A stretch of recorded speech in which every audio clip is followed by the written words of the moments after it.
Live मराठीच्या अचूक बातमीची दिवसभर रंगली चर्चा।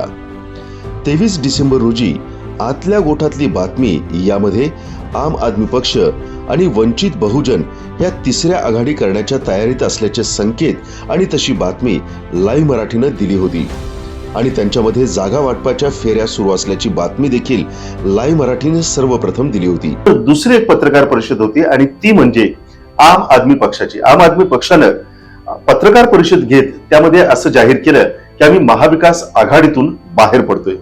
पण या दोन पत्रकार परिषदेमधून एक आतली बातमी आता आपल्या समोर येते ज्याची आज आपण चर्चा करणार आहोत।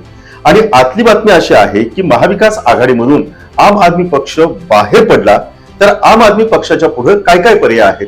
एक, स्वतःच्या स्वबळावरती लढायचं किंवा दुसरा पर्याय म्हणजे तिसरी आघाडी निर्माण करत त्याच्यामध्ये सहभागी व्हायचं। आता कोल्हापूरमध्ये खरंच तिसरी आघाडी निर्माण होणार का? तर होऊ शकते ही आतल्या गोटातली बातमी आहे।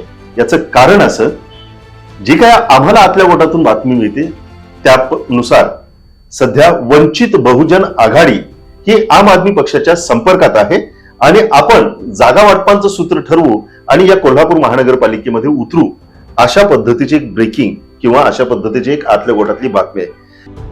याबाबत आज 26 डिसेंबर रोजी दुपारी 4 वाजता या आघाडीवरती शिक्कामोर्तब होणार आहे आणि याबाबतची एक महत्त्वाची पत्रकार परिषद आम आदमी पक्ष आणि वंचित बहुजन आघाडीचे नेते घेत असून यामध्ये ते तिसऱ्या आघाडीची घोषणा करणार आहेत।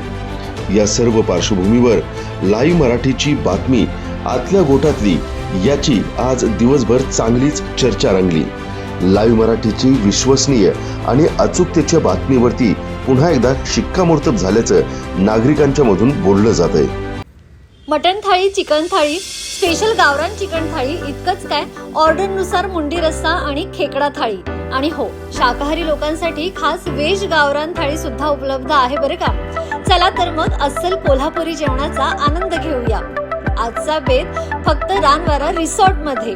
संपर्क 9209761353, पत्ता कोल्हापूर पन्हाळा रोड, केरले, मानेवाडी।